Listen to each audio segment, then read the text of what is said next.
Antes dos tronos, das coroas e dos decretos reais, a humanidade caminhava por territórios vastos, sem reis, sem impérios, sem leis escritas.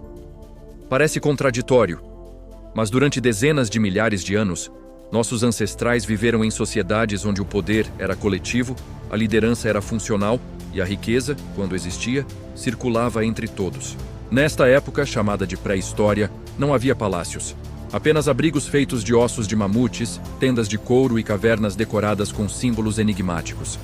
E, surpreendentemente, essa ausência de monarcas não era sinal de caos, mas de organização com base na cooperação. Será que essa humanidade antiga era de fato mais igualitária do que a nossa? Neste vídeo, vamos explorar por que não existiam reis na pré-história e o que isso revela sobre nossas desigualdades atuais. A ideia de um único indivíduo governando por direito divino ou hereditário é uma invenção relativamente recente na linha do tempo humana.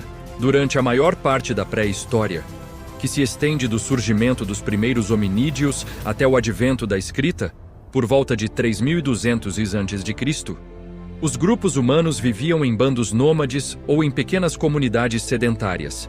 Nessas formações sociais, a autoridade não era centralizada. Em vez de soberanos, havia caçadores respeitados, curandeiros experientes ou anciãs, cujas palavras carregavam peso por mérito, não por título. A sobrevivência dependia de decisões coletivas: onde caçar, quando migrar, como tratar os doentes. Um líder autoritário seria um risco, não um benefício. Além disso, sem acúmulo significativo de bens materiais, já que tudo precisava ser transportado, não havia base econômica para sustentar uma elite dominante. O conceito de realeza exigia estruturas que simplesmente não existiam: excedente agrícola, burocracia, armas de dominação. Assim, a ausência de reis não era uma lacuna, mas uma adaptação ao modo de vida da época. As sociedades pré-históricas operavam com lógicas profundamente comunitárias. Estudos arqueológicos e etnográficos com povos caçadores-coletores contemporâneos, como os Kung do deserto do Kalahari ou os Hadza da Tanzânia, mostram como a igualdade era mantida por mecanismos sociais sofisticados.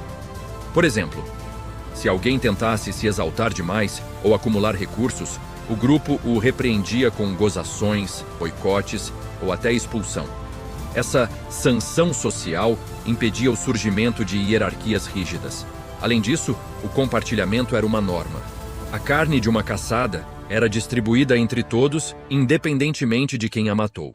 Artefatos encontrados em sítios como Dolní Věstonice, na República Tcheca, revelam sepultamentos sem grandes diferenças de riqueza ou status, sugerindo que a morte, assim como a vida, era tratada com equanimidade. Essa lógica não era ingênua, era uma estratégia evolutiva. Em um ambiente hostil, a coesão do grupo aumentava as chances de sobrevivência coletiva. A cooperação, portanto, era mais poderosa que qualquer coroa. Tudo começou a mudar com a chamada Revolução Neolítica, por volta de 10.000 a.C. Com o cultivo de plantas e a domesticação de animais, os seres humanos passaram a produzir excedentes alimentares. Pela primeira vez, era possível armazenar grãos, acumular riqueza e manter populações maiores em um mesmo local. Esse novo estilo de vida sedentário trouxe benefícios, mas também desigualdades. Quem controlava os grãos, a água ou o rebanho passou a ter poder sobre os demais.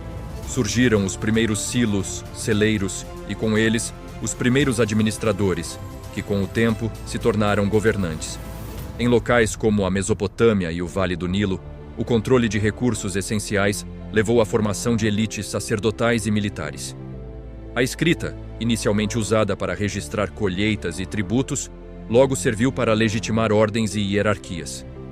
Assim, o caminho para os primeiros reis foi pavimentado não por ambição individual, mas por uma transformação econômica e estrutural.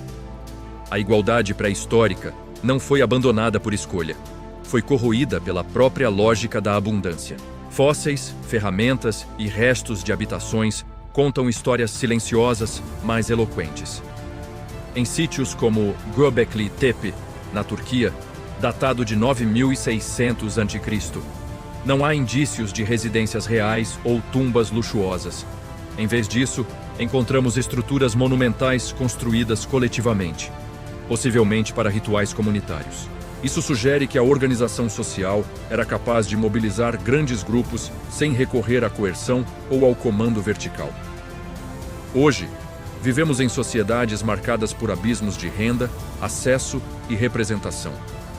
Enquanto bilionários viajam ao espaço, milhões lutam por água potável.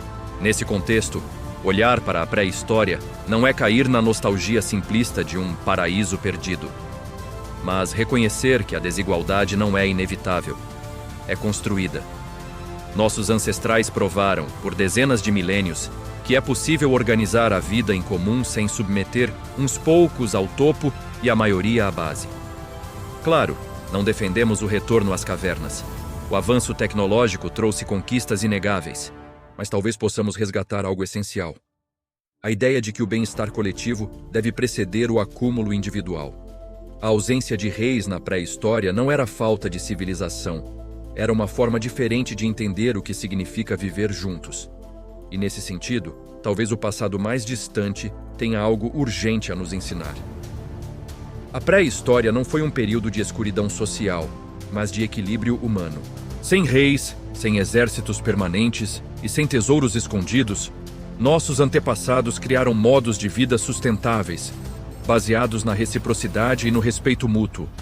A ausência de monarcas não era um vazio de poder, mas a presença de outra lógica, a de que ninguém deve governar sozinho.